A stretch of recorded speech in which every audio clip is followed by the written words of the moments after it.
Este podcast descreve cenas fortes de violência contra a criança e não é recomendado para pessoas sensíveis ao tema e menores de 18 anos.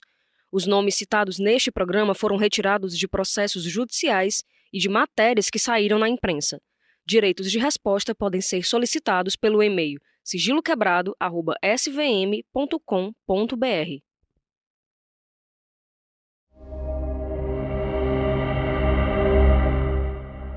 No segundo episódio de Sigilo Quebrado, Caso Natália. A era dos sequestros se transformou na indústria do sequestro no país e virou, anos depois, filme e também série de TV. No Ceará nós não tínhamos, no Nordeste, poucos casos. Em Pernambuco, em Salvador, né? Na Bahia, em Salvador, em Pernambuco, em Recife e em outros municípios, mas no Ceará nós não tínhamos.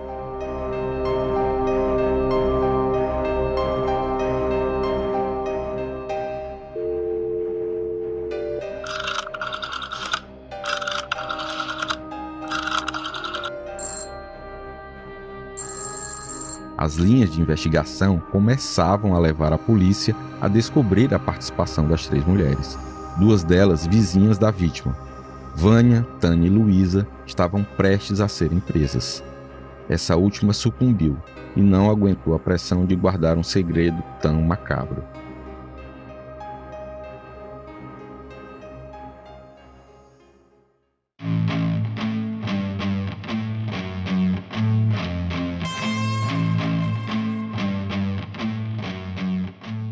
Oi, sou Emerson Rodrigues e você está no Sigilo Quebrado, Caso Natália, o primeiro sequestro do Ceará.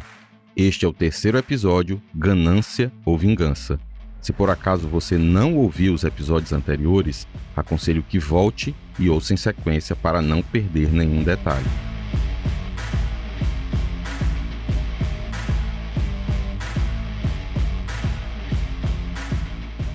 Para a polícia e justiça, nunca houve dúvida de que o sequestro de Natália Albuquerque Lopes teve motivação financeira. Aqui, o delegado Dantas, que fez parte da equipe de investigadores do caso. No voo do Rio de Janeiro para Fortaleza, depois de Fortaleza para Camusim, sempre a mesma história, né? Que o interesse era patrimonial, o interesse era pecuniário, que o desejo dela era adquirir dinheiro exatamente para se manter no Rio de Janeiro com o engenheiro, o namorado, se apaixonou e queria a todo custo ficar com ele, ir atrás dele, ir para onde ele estava, ir em busca do grande amor da vida dela, E para isso, ela não viu outra alternativa a não ser praticar um sequestro e extorquir a família. O delegado Herbert Ponte Silva, que presidiu o inquérito sobre o sequestro, levanta outro ponto, mas também corrobora os argumentos de que a motivação do rapto da menina foi financeira. Não. Rapaz, é o seguinte, esse cidadão que bancava, a mulher era muito bonita na época, né? E tinha um cidadão lá que bancava, né? Aí ela se apaixonou por outro sujeito. Aí ela se apaixonou por um sujeito que trabalhava lá. Todo mundo, como se uma cidade pequena, né? O cara bancava tudo e levando chifre, né? E aí cortou tudo. O cara bancava tudo. Lá as melhores lojas, os melhores restaurantes e tudo, né? E ela vivia uma vida ótima, né? Excelente, né? Com o cara pagando tudo. Aí, de repente, se corta tudo. Aí tu ficou lisa, apaixonada, lisa e devendo. Aí aconteceu. Não, eu acho que foi isso aí. Eu acho que não foi nada de vingança, não. Eu acho que foi só dinheiro mesmo.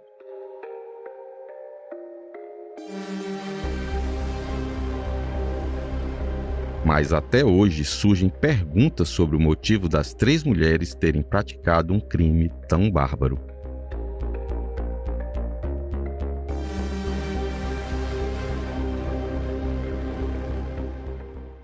E o caso nem sempre foi tratado como uma simples busca ilegal por dinheiro.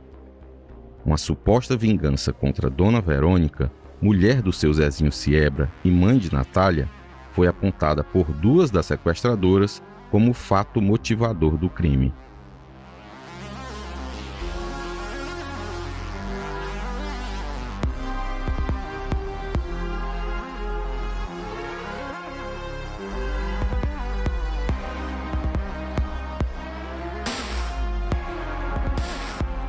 Tudo porque a mãe da criança teria, conforme Vânia e Luísa disseram em alguns depoimentos, contribuído para o término do relacionamento dela com um senhor identificado como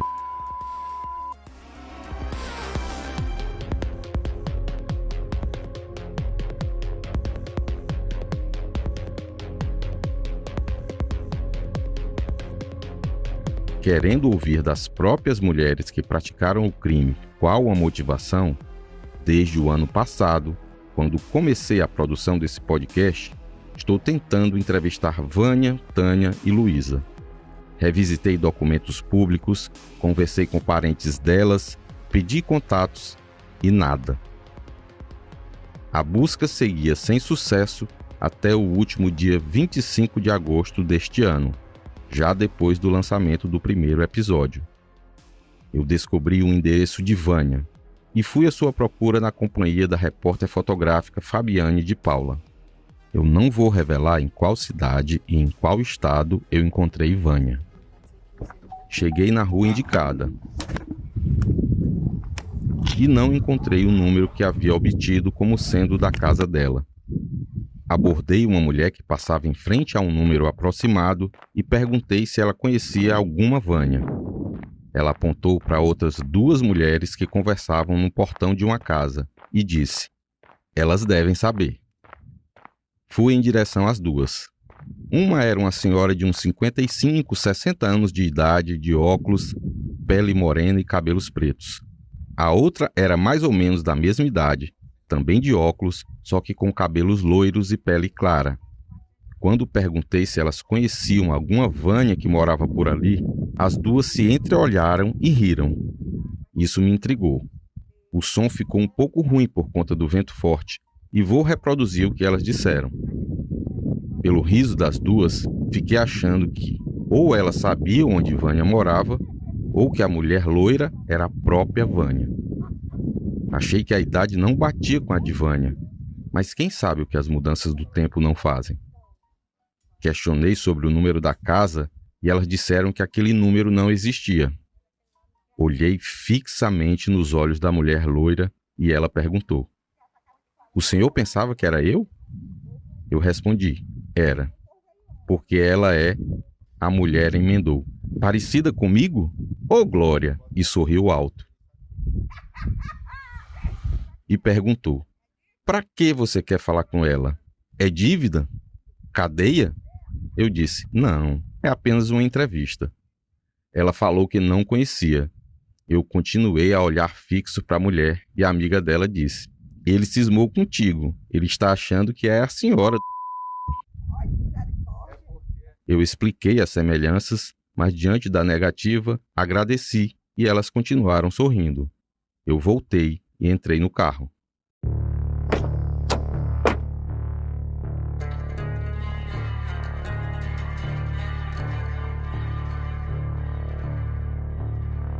Cismado por não encontrar e ter certeza da informação que eu tinha, desci do carro novamente, resolvi voltar e perguntar na casa vizinha, ao lado de onde as 2 mulheres estavam. Poderia ser que tivesse mais sorte.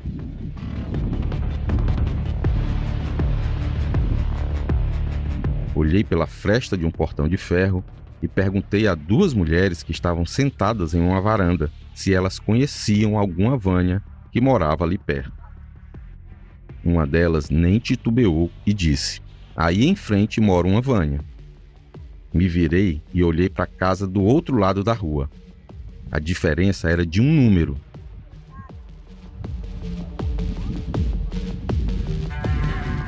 Que no que eu havia recebido era par e o número da casa que ela havia me apontado era ímpar. O som não ficou muito bom, mas vale a pena o esforço para tentar ouvir. Atravessei a rua e a dona, ou seja lá como ela se chama, a mulher que eu achava que era a Vânia, gritou do portão. Achou? E eu respondi, não sei, vou perguntar. E bati palmas. Um cão pequeno apareceu e foi até o portão. A espera de que alguma pessoa aparecesse na porta durou intermináveis 11 segundos, até que uma mulher loira, de estatura mediana, usando óculos e um vestido de malha branco, desses de usar em casa, apareceu na porta, distante uns 7 metros do portão onde eu estava. Ela parou e disse: Bom dia. Eu queria falar com a Vânia. É a senhora? Sim. Vânia, meu nome é Emerson. Sou jornalista do Diário do Nordeste. Sim. Eu queria saber se você pode falar com a gente. Não. Não? Não. De forma nenhuma. É sobre o caso Não. Natália. Não. A gente está fazendo um documentário em áudio. Não tem interesse sobre, moço. É porque a senhora deu entrevista na época do caso. Não. Isso está terminado. 30 anos atrás. Acabou já. Por favor. Não, pois é, a senhora já pagou a sua... Não, por favor. Tá? Bom dia. Tá bom, bom dia. Obrigado. Se você não entendeu por conta da qualidade do áudio, vou repetir. Depois das palmas e dos segundos de espera, que pareceram muitos minutos, Vânia falou. Diga. Eu respondi com a voz trêmula, demonstrando o nervosismo daquele momento. Bom dia. Ela respondeu educadamente. Bom dia. Eu falei. Queria falar com a Vânia? E ela não respondeu, mas arregalou os olhos como se tivesse tomado um susto. Eu perguntei, é a senhora? E ela disse, sim. Daí eu me apresentei como repórter e disse que queria saber se ela poderia falar comigo. Ela foi categórica. Não, de forma nenhuma. Eu disse que era sobre o caso Natália e ela nem deixou eu terminar a frase.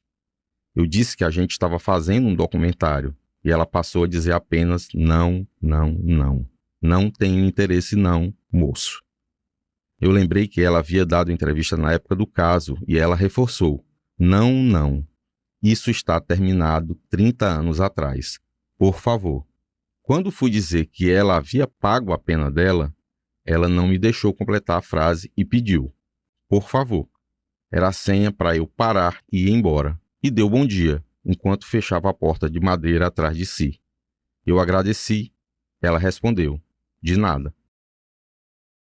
Eu fiquei ali no portão, a mais ou menos uns 7 metros da porta, do lado de fora, por alguns segundos, sem saber se insistia ou voltava para o carro. Decidi voltar para o carro. Afinal, ia parecer estranho eu parado ali no portão de uma casa, olhando para uma porta fechada.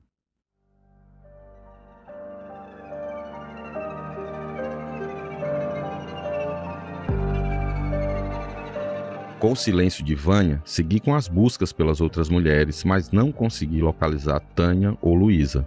As informações que tinha sobre elas foram infrutíferas. Por isso, vamos utilizar os autos do processo e entrevistas concedidas por elas para recontar o caso sob a visão das autoras do crime.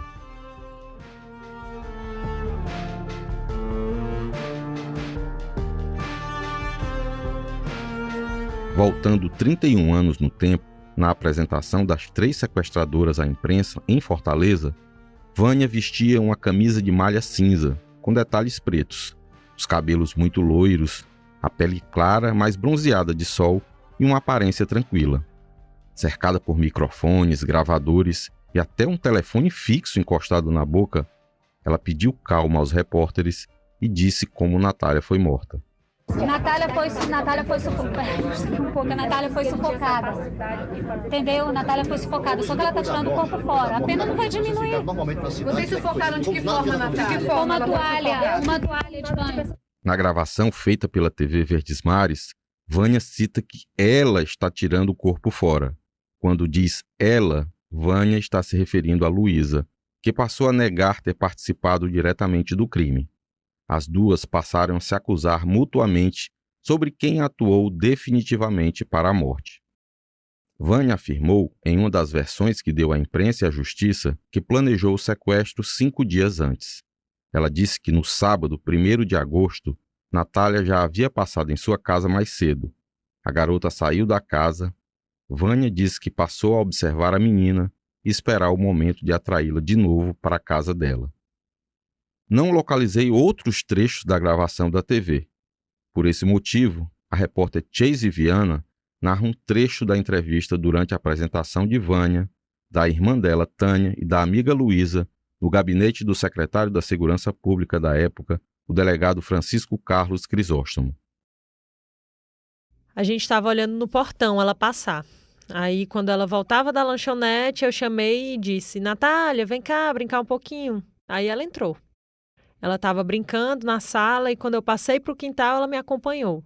Lá no quintal, a Luísa sufocou a menina com a toalha e eu apliquei a injeção de diazepam que tinha lá em casa. A Natália ficou meio mole, a gente pensava que ela ia dormir com o remédio, mas como isso não aconteceu, eu dei 3 pauladas na cabeça dela. Aí nós colocamos a Natália, eu e a Luísa, colocamos a Natália no tanque. Minha irmã, a Tânia, só ajudou a gente a afastar a pedra. Com uns 15 minutos, a gente escutou a menina chorar. Aí a Luísa pegou uma faca e sangrou a garota. Aí eu dei outra facada, mas eu acho que ela já estava morta. Essa história foi contada de formas diferentes, muitas outras vezes.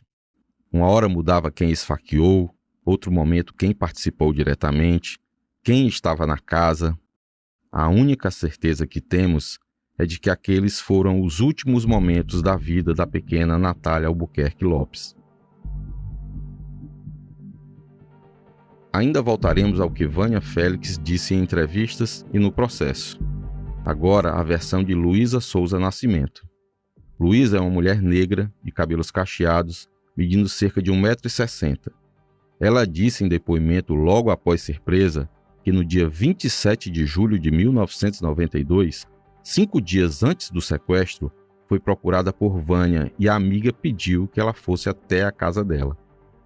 Ela pediu à filha da patroa, na época, para ir na casa de Vânia, e a mulher deixou.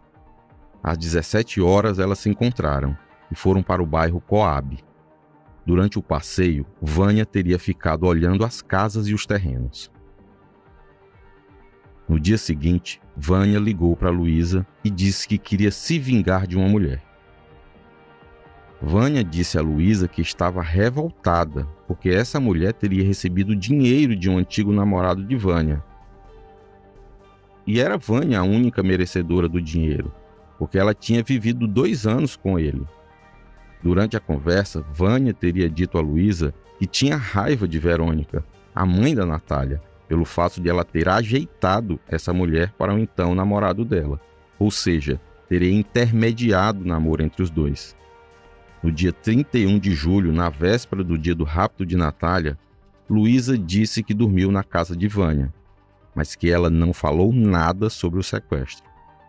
No sábado pela manhã, Luísa disse que Vânia acordou nervosa e inventou desculpas para tirar a mãe de casa. A mãe de Vânia tinha uma barraca no festival que acontecia na cidade naquele mês. Ficaram na casa de número 70 da Rua General Sampaio, no centro de Camusim, Luísa, Tânia e Vânia. Ainda no começo da manhã, Vânia mandou Luísa deixar umas panelas na barraca da mãe, a dona Zilma. Quando Luísa voltou da praia acompanhada de um homem chamado, na casa estavam Tânia, Vânia e a pequena Natália na sala brincando com coelhinhos de pelúcia. Nessa versão contada por Luísa no primeiro depoimento, Vânia levou Natália para o quintal e deu uma injeção na garota. Quando ela começou a chorar, Vânia teria dito: "Não chore, Natália. É só tomar esses comprimidos que a dor vai passar." Luísa disse que foi motivada por Vânia a participar do sequestro. A repórter Beatriz Irineu narrou um trecho da entrevista dada por Luísa ao Diário do Nordeste, do presídio Aurí Moura Costa. A entrevista foi publicada no dia 23 de agosto de 1992. Questionada se estava sozinha, Luísa disse que não. Naquele sábado, a gente chegou, ela mandou eu ir na barraca deixar umas coisas.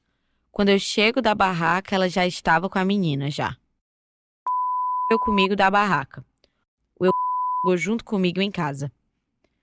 Quando a gente entrou, ela já estava com a menina na sala já. Aí ela falou com ele, deu o cafezinho do... Aí levou ele até o portão. Aí ele foi embora. Aí ela entrou com a menina lá para o quintal, me chamou e pronto. Ela mandou eu tapar a boca da menina com um pano.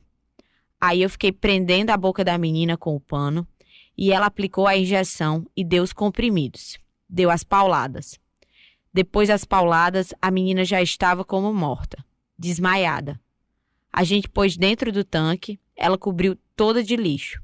Aí pediu para a gente, para ela ir ajudar nós a botar o negócio do tanque em cima, do lado em que estava a menina.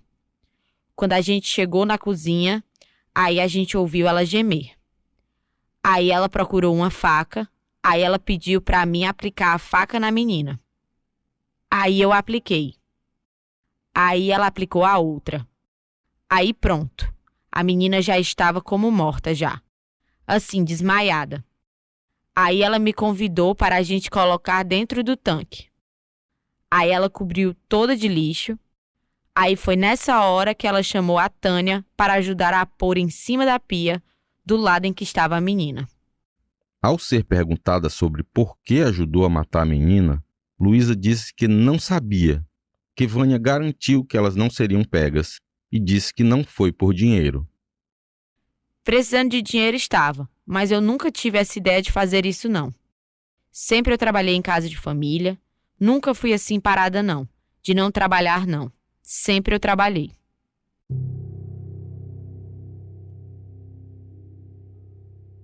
Após a morte de Natália, Luísa disse que Vânia a orientou sobre como deveria agir.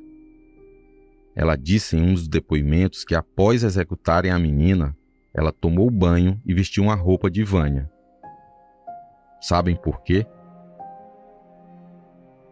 Porque a calça jeans dela estava suja de sangue. Ela disse ainda que foi Vânia quem a orientou sobre o pedido de resgate. As duas foram para o posto telefônico de Camusim, também na mesma rua da casa de Natália.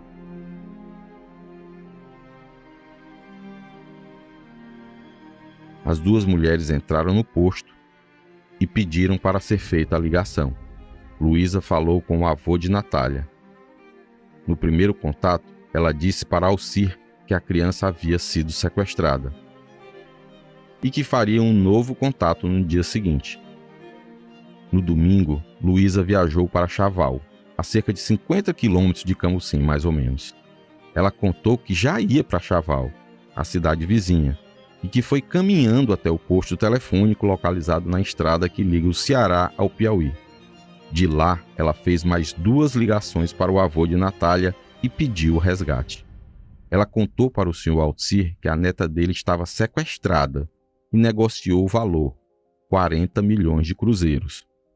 O avô de Natália disse que não conseguiria todo o dinheiro em tão pouco tempo. Ela disse a ele que ligaria dentro de 1 hora. Luísa ficou esperando no local e ligou novamente, mas ele ainda não tinha conseguido o dinheiro todo. Ela disse que ligaria na segunda-feira, dia 3 de agosto. Após as 2 ligações, Luísa voltou para o centro da cidade de Chaval e ficou esperando o ônibus para voltar para Camusim. Retornou no ônibus de 21h30 e chegou por volta das 23 horas. Dormiu e levantou por volta de 9 da manhã do dia seguinte. Quando Luísa estava em casa tomando banho, Vânia chegou. Vânia perguntou como foi a conversa com os pais da vítima e por que Luísa não foi falar com ela na noite em que chegou de Chaval. Luísa respondeu que não tinha dito tudo do jeito combinado. Vânia a convidou para ir até Chaval, onde ficou certo o novo contato com os familiares. Vânia pensou e falou que estava com vontade de ir para Chaval naquele instante e fazer o contato. O delegado Herbert Ponte Silva contou no episódio passado o pressentimento de Vânia de que seria presa se fosse para Chaval, e por isso ela desistiu. Se tivesse ido e sido presa, o caso não teria se arrastado por mais 1 semana. No mesmo depoimento, Luísa disse que no dia em que mataram Natália foi precisa a atuação das 3 juntas, Vânia, Tânia e ela, para colocar a tampa em cima da laje da cacimba e ocultar melhor o corpo de Natália. Enquanto de um lado as sequestradoras escapam da prisão, os parentes de Natália buscam cumprir as exigências do pedido de resgate, como nos contou o senhor Zezinho, pai de Natália. Era muito dinheiro. É tanto dinheiro que eu vou lhe contar. Na época, a gente se reuniu, eu, o papai e o Alci, e rapaz, onde é que a gente vai arranjar tanto dinheiro e tudo? E o papai telefonou mais o seu Alci para o Francisco Aguiar, que na época era deputado, e ele disse assim, eu vou pegar um avião, amanhã eu estou aí. Amanhã eu estou aí, a gente resolve. E ele chegou e fez um cheque, o papai foi pegar no Banco do Brasil, e aliás, o gerente foi lá para a casa do Alci, a gente passamos amanhã do domingo, não, amanhã de segunda-feira, isso já na segunda-feira contando dinheiro e remarcando a cédula. Era uma caixa cheia de dinheiro, muito dinheiro mesmo. Só o papai e o seu Alci não tinha aquele dinheiro, não. Precisou o Francisco Aguiar, ele entrar na jogada e fazer o cheque e pegar o dinheiro no banco. A família seguia em oração e tentando pagar o resgate, mas Vânia já se preparava para fugir. Segundo Luísa disse em depoimento, Vânia disse a ela que tinha contado a história do sequestro e da morte de Natália para a mãe, Dona Zilma. A mãe de Vânia e Tânia teria dito que tudo morreria ali. Vânia arruma dinheiro com amigos e foge para o Rio, como contamos no episódio anterior. Ela vai com a promessa da mãe de que a história ficaria entre elas. E conforme o processo, Dona Zilma tentou ocultar as provas do crime mesmo.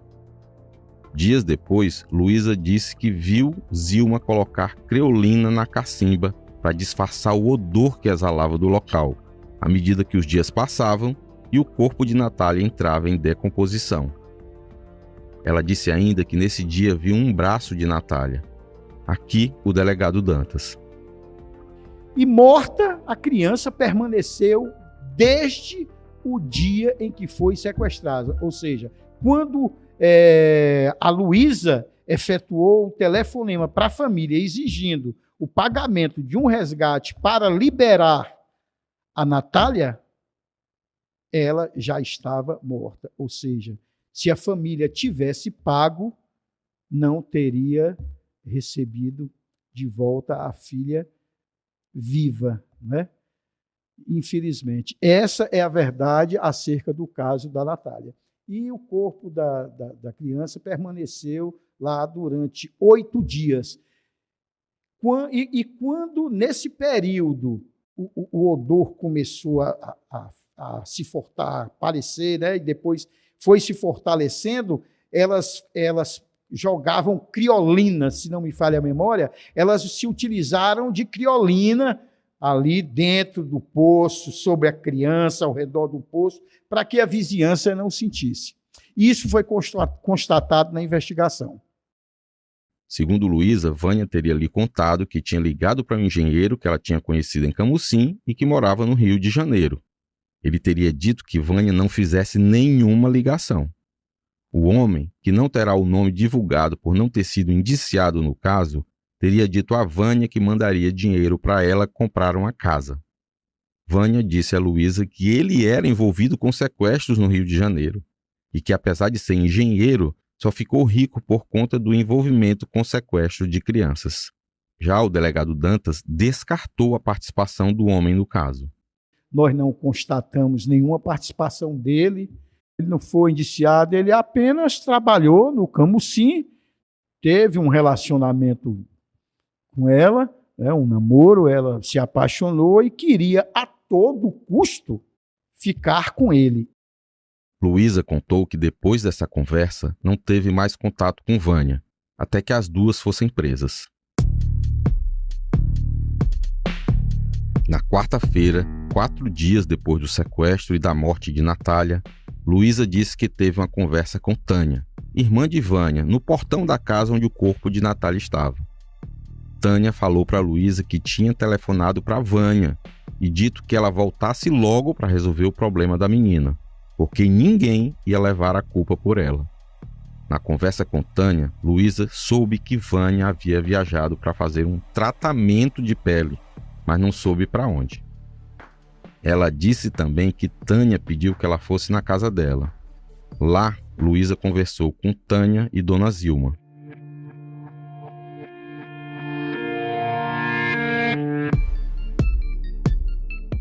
Dona Zilma, mãe de Vânia e Tânia, pediu que Luísa retirasse o corpo da menina da cacimba. Dona Zilma teria dito que já havia ligado para Vânia pedindo para ela voltar, mas ela não chegava.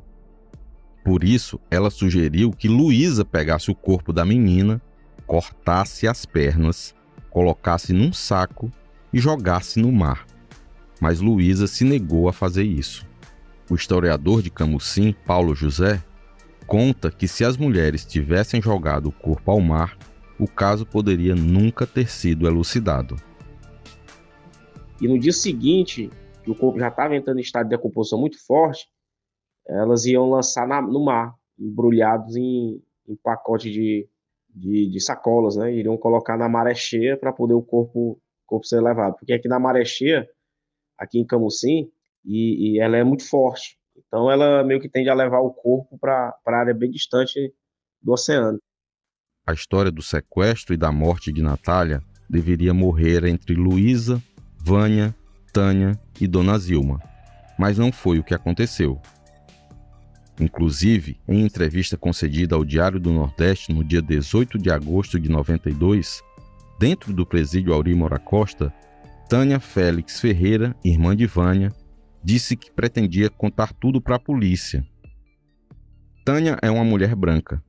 Na época do crime, ela tinha cabelo castanho claro acima do ombro e era magra. Ela disse que não participou do plano, só ajudou a colocar a tampa na cacimba onde o corpo da criança foi jogado.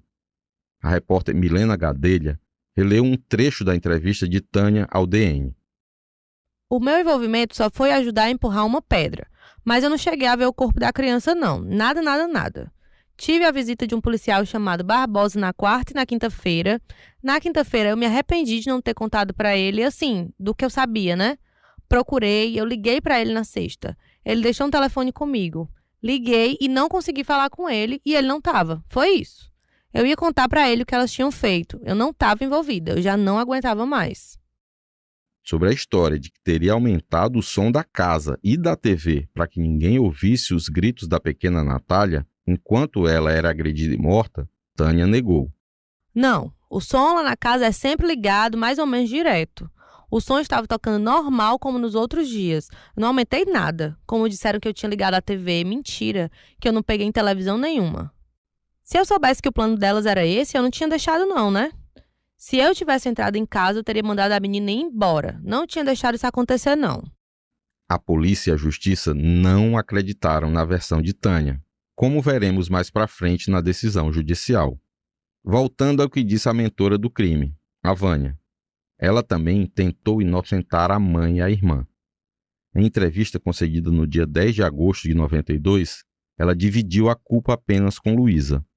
Aqui a jornalista Chase Viana narra o que ela disse aos repórteres. Eu sei que eu fui um monstro com Natália, só vim me tocar depois. Com relação a Luísa, eu sabia que ela morava com um namorado, que no momento está preso porque matou a esposa com 2 facadas. Ela teve que mudar de casa, precisava ganhar dinheiro. Eu falei com ela, disse que soube que ela estava precisando de dinheiro e tinha que sustentar a filha dela.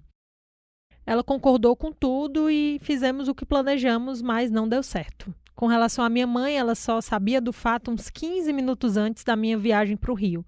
E quando eu contei, ela passou mal. Sobre a viagem ou fuga para o Rio, Vânia também deu os detalhes para a imprensa. Cheguei em Fortaleza de ônibus e peguei um avião até Natal. Aí de lá eu peguei outro até o Rio de Janeiro e no Rio eu peguei um táxi até a rodoviária e fui para Cabo Frio. Dias depois, já no presídio Aurímora Costa, sobre a ameaça de morte das outras detentas, Vânia concederia uma entrevista exclusiva ao Diário do Nordeste no dia 13 de agosto de 92. Essa entrevista, que não foi assinada e por isso não temos como dar o crédito, será reencenada 31 anos depois, na íntegra, pelo jornalista Nicolas Paulino, que fará as perguntas como o repórter que entrevistou a sequestradora, e a jornalista Chase Viana, como a sequestradora Vânia Félix Ferreira.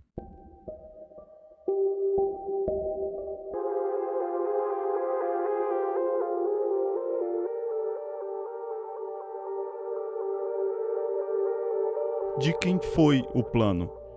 Foi meu, claro que com a ajuda da Luísa. E como foi o encontro de você e Luísa para fazer esse plano? Eu procurei Luísa na casa dela. No momento lá ela não podia me atender e ela ficou de meio-dia na minha casa. Nós conversamos e planejamos tudo. A ideia foi aceita logo de início pela... Ela aceitou, sim. Como é que foi essa conversa? Tudo que eu dizia a Luísa concordava. Ela estava separada de um ex-marido, ele havia matado a mulher uns 2, 3 anos atrás. As pessoas dizem que foi para ficar com a Luísa. Quanto a isso, eu não sei dizer com certeza. E no momento ele estava preso. Luísa tem uma filha com ele e precisava de dinheiro para manter a filha. Aí concordou com tudo. Como é a história que envolve uma pessoa de nome que era moradora da Coab? Foi namorada de um ex-namorado meu, mas a menina não era para conseguir dinheiro. Era para assustar e foi uma ideia que passou rápido. Foi uma ideia antes do plano contra a Natália? Sim, acho que foi uma semana antes e depois nós desistimos. Quando você fala nós, quem é nós? Eu e a Luísa. E como foi a primeira ideia do sequestro? Antes da Natália, sobre a filha da... Foi uma semana antes, mas foi uma ideia que passou logo. Aí depois veio a ideia da Natália. E como foi essa ideia? O plano era pegar a Natália. Luísa precisava de dinheiro. Pegar o dinheiro da família de Natália e depois sumir. Só que eu não pensei que fosse dar tudo isso. Todo o policiamento, tudo o que aconteceu na cidade, nós calculamos tudo direitinho. Como foi esse cálculo? De pegar a Natália. O lugar onde a gente colocaria a Natália, menos a morte da Natália, não tinha sido premeditada. A morte de Natália tinha sido premeditada depois. A Natália precisava morrer porque senão ela reconheceria, entendeu? Olha, eu não estava bem da cabeça não, porque fazer isso com a Natália, por mais que eu tente, eu não acredito que eu fui capaz de matar a Natália Lopes. Ontem eu estava pensando na dor, eu estou passando por uma que não está sendo fácil, mas a dor da Verônica e do Zé Lopes é a maior que a dor de todo mundo. Eu vi a foto deles no jornal, no dia do enterro. A dor da Verônica e do Zé Lopes é maior do que a de qualquer pessoa nesse mundo. Perder a Natália. Agora eu consigo tomar consciência da desgraça que eu fiz. Não foi só na vida do Zé Lopes e da Verônica, mas de todo mundo, sei lá. Ter feito meu pai perder uma campanha política, entendeu? Ter feito meu namorado perder o emprego, enfim, ter estragado a vida da minha mãe, dos meus irmãos. Hoje eu consigo tomar consciência de tudo e a única coisa que me resta, se é que me resta alguma coisa, é o arrependimento e a dor de ter estragado a vida de tanta gente, principalmente dos... Que fique bem claro agora que todo mundo pensa que tem alguma coisa com isso. Claro que não. O pra mim era a maior de todas as coisas, entendeu? Qual o motivo que mais te levou a fazer o plano e executá-lo? Foi um momento de loucura. Foi porque você viu que dessa história toda eu não saí absolutamente com nada, a não ser com a prisão e a dor que eu causei a todo mundo. Como foi a execução do plano? Eu atraí a Natália até lá em casa. Tem uns brinquedos de pelúcia na sala, a Natália ficou brincando. Daí eu e Luísa levamos a Natália até a outra área, a do quintal, e lá matamos a Natália. Há quanto tempo você vinha ganhando a confiança da Natália? A confiança de Natália eu acho que já tinha desde muitos anos. Ela sempre foi amiga de todo mundo, de todos os vizinhos, ela entrava e saía. Ela costumava brincar na sua casa? Não, porque tem 2 cachorros. Um ela gostava porque era pequinês, o outro cachorro era valente, ela morria de medo. Mas geralmente ela sentava lá no portão e ficava brincando com o cachorrinho pequinês. E como é que surgiu a ideia de atrair a menina com os brinquedos de pelúcia? Porque ela gostava. Tinha uma coelhinha de pelúcia, ela gostava dela, vivia pedindo para ver. Nesse dia ela entrou para olhar a coelha. Vocês estavam esperando para ver se a Natália passava e aí vocês chamavam? Estávamos sim, a gente sentava lá no portão e esperava. Estava com uns 2 ou 3 dias. Como é que aconteceu no sábado? Era por volta de 9 da manhã, 9, 9h30. A Natália esteve na minha casa, saiu dizendo que voltava depois. Ela estava louca para brincar com essa coelha. Então ela voltou, chamou, aí eu mandei que ela entrasse. Aí entrou e ficou brincando na sala. Foi isso. Quem estava na sua casa naquela hora? Tava o um engenheiro da draga. Ele é muito amigo da minha família e não tem nada a ver com isso. A Tânia também estava, mas como ela tem raiva do são ex-namorados e quando ele chegou ela saiu. Ele tem costume de passar todas as manhãs e pedir água e café. Tomou água e café e na hora que vai saindo vem chegando Luísa. Não sabia de nada não.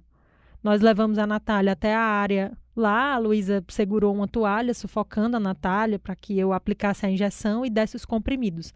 Mesmo assim a Natália resistiu. Aí teve a história da tranca, que o país inteiro conhece. Dei 3 pancadas na cabeça da menina, ela desmaiou. E nós levamos ela para dentro do poço. Colocamos a pedra. Fechamos o poço e quando vamos saindo, a Natália gemeu. A Luísa pegou uma faca e degolou a menina.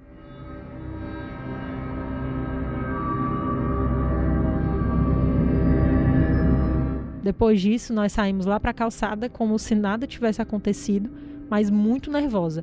A Luísa saiu para resolver um problema dela, parece que com o namorado, e eu fiquei sentada.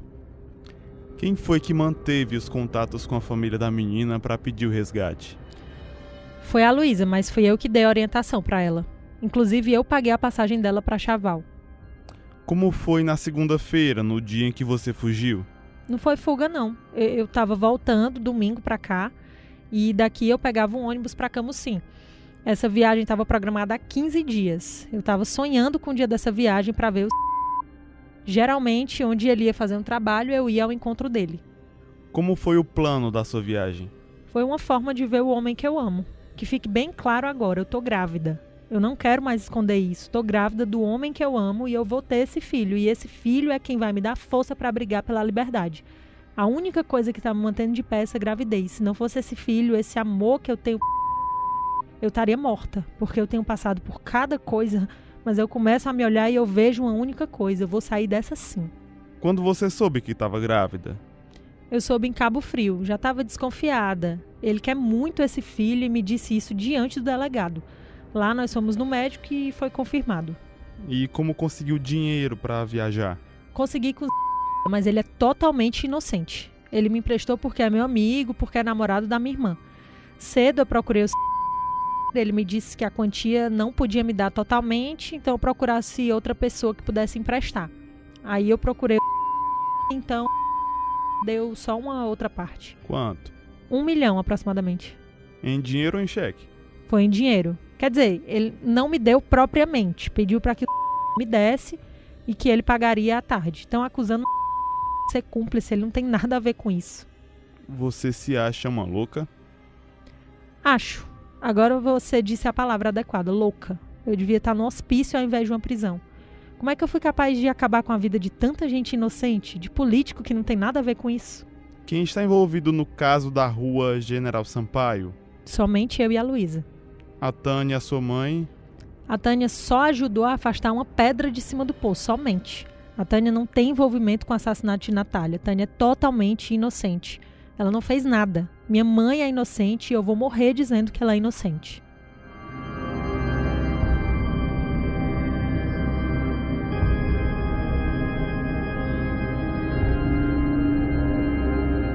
Mesmo com a afirmação de Vânia da inocência da mãe, no dia 22 de agosto, a Justiça decretou a prisão de Zilma Félix da Cunha. Zilma foi presa no dia 31 de agosto de 1992. Sobre a gravidez que Vânia contou na entrevista, eu conversei com os investigadores da época, nenhum deles soube da gravidez. Vânia, que afirmou ser louca e que deveria estar em um hospício na entrevista ao DN, na época em que foi presa, entrou com incidente de sanidade mental na Justiça. Em novembro de 93, saiu o resultado do laudo.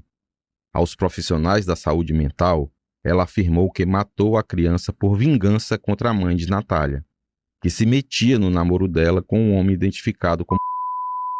Já o senhor Zezinho Siebra descarta essa versão de Vânia de vingança. Não acredito. Eu acredito que a Vânia estava possuída.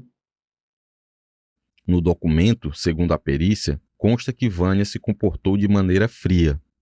Como conclusão, os profissionais atestaram que a examinada apresenta-se durante as entrevistas reservada, com momentos de arrogância, envolvente, com evidente tendência à simulação da narrativa dos fatos. Contudo, não observamos alterações de caráter psicopatológico que indiquem um quadro mental configurado até o presente momento. Com o laudo, a Justiça negou o argumento da defesa de que ela sofria de transtornos mentais, e o processo continuou. Na delegacia, ainda na fase de inquérito, as acusadas confirmaram as participações no crime. Já durante a fase processual, negaram tudo. A defesa de Vânia e das demais acusadas tentou desqualificar o crime de extorsão mediante sequestro com resultado morte. Esse crime seria julgado por um juiz ou juíza. Já, se fosse desqualificado para um crime de homicídio, esse seria julgado por um tribunal popular do júri. Os argumentos da defesa não foram aceitos, e no dia 18 de abril de 1994, quase 2 anos depois do crime, foi publicada a sentença condenatória das 4 mulheres. A jornalista Emanuela Campelo de Melo narra um trecho da sentença assinada pela juíza Cristina Maria Monteiro Barros.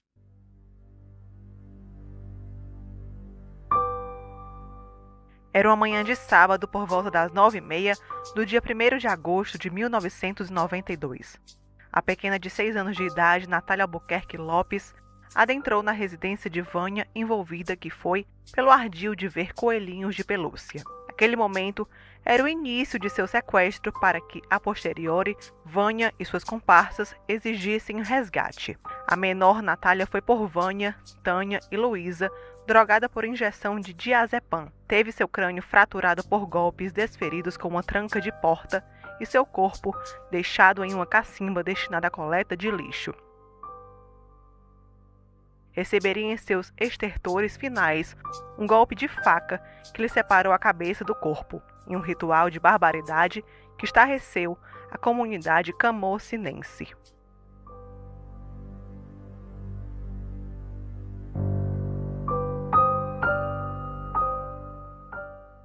O fim da vida de Natália foi descrito pela juíza naquele documento datilografado e hoje amarelado pelo tempo.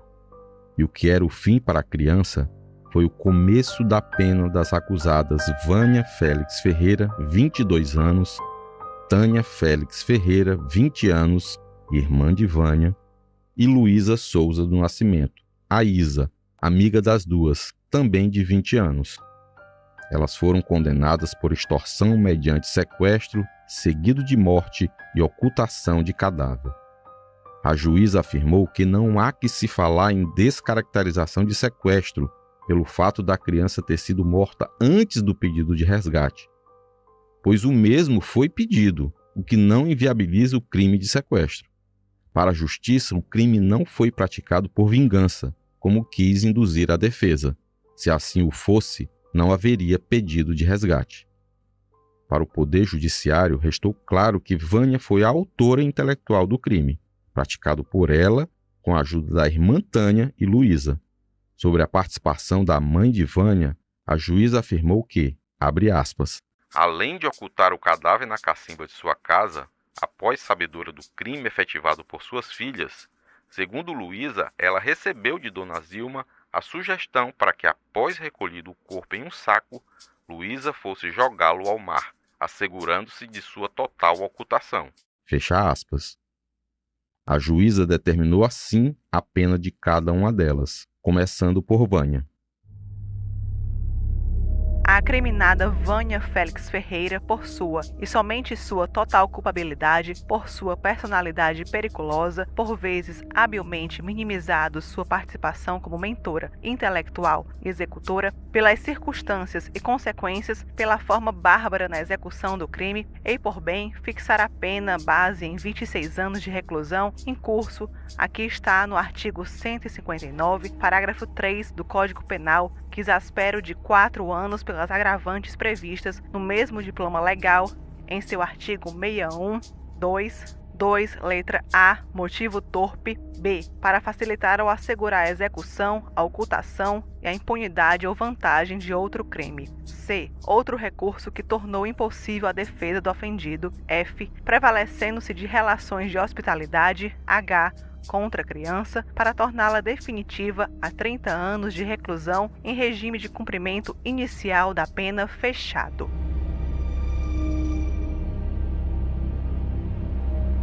Sentenças Tânia e Luísa. As acusadas Luísa Souza do Nascimento e Tânia Félix Ferreira, por considerar seus bons antecedentes, por ainda não haver indícios de periculosidade, fixo-lhes a pena base de 24 anos de reclusão, como incursas nas penas do artigo 159, parágrafo 3 do Código Punitivo, que aumento de 4 anos face às agravantes do artigo 61, 2A, B, H. Sentença Zilma. Zilma Félix da Cunha, 43, acusada por sua primariedade e seus bons antecedentes, condeno-a a pena de 2 anos de reclusão, tornando-a definitiva à míngua de circunstâncias atenuantes. Não poderão as acusadas gozar de quaisquer privilégios em razão da prática de crime hediondo. Lei 8.072, de 25 de julho de 1990, parágrafo 2, crimes hediondos.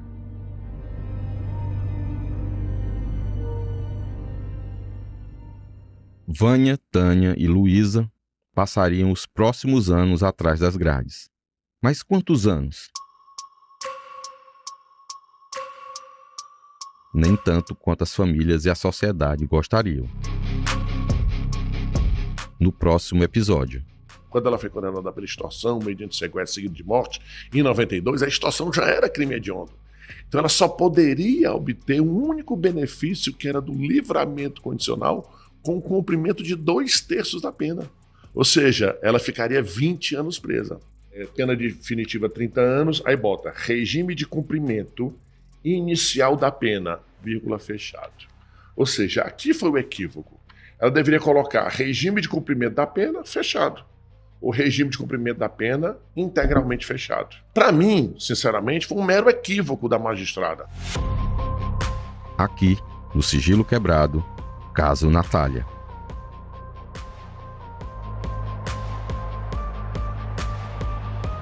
Alguns nomes foram omitidos deste episódio por decisão editorial.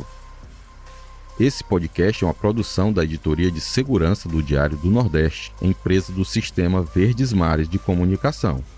Neste episódio, usamos áudios da TV Verdes Mares e entrevistas feitas por mim. Se você quiser ver vídeos e fotos da época do caso, vá nas redes sociais do Diário do Nordeste e no nosso site. Os links estão na descrição do episódio. Esse podcast foi produzido, roteirizado e editado por mim. A voz da abertura da repórter Luana Severo. A Chase Viana fez a voz da Vânia Félix. A Milena Gadelha da Tânia. A Beatriz Irineu a voz da Luísa Souza Nascimento. E o Nicolas Paulino, do repórter que entrevistou Vânia. A supervisão do conteúdo é do Alan Barros, da Aline Conde e da Giovana Rodrigues. A coordenação de núcleo é da Karine Zaranza e a gerente de jornalismo é a Ivila Bessa. Agradecimento especial ao Sr. Zezinho, pai de Natália, e à equipe de distribuição de conteúdo e das redes sociais do DN Novo. Gostaria de pedir para você compartilhar o nosso podcast com parentes e amigos, dar as estrelas que você acha que nós merecemos lá no Spotify. Também peço que você deixe o seu comentário, é muito importante. E avalie o nosso programa em outras plataformas da sua preferência. Se você tiver qualquer sugestão, crítica, dúvida ou foi citado e quer direito de resposta, envie um e-mail para sigiloquebrado@svm.com.br.